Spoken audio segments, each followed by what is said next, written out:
India TV9 news Maharashtra. युद्धविरामाची घोषणा आणि इराणसोबत सकारात्मक चर्चेचे दावे करत असताना अमेरिकेने आखाती देशांमध्ये सैनिकांची जमवाजमव सुरू केली आहे. अमेरिकेकडून पाचारण करण्यात येत असलेले हे सैनिक जगातील सर्वात धोकादायक सैन्य आहे. तसेच या माध्यमातून अमेरिका इराणवर दबाव आणण्याचा प्रयत्न करत आहे. मात्र आता इराणने अमेरिकेलाच आव्हान दिले आहे. F-35 विमानाला पाडण्यापेक्षा सैनिकांना मारणं सोपं आहे. तुम्ही जवळ या, आम्ही तुमची वाटच पाहतोय, असा इशारा इराणने अमेरिकेला दिला आहे.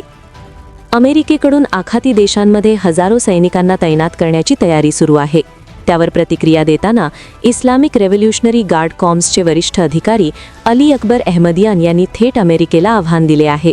आम्ही अनेक वर्षांपासून अमेरिका या भागात कधी घुसते याची वाट पाहत आहोत.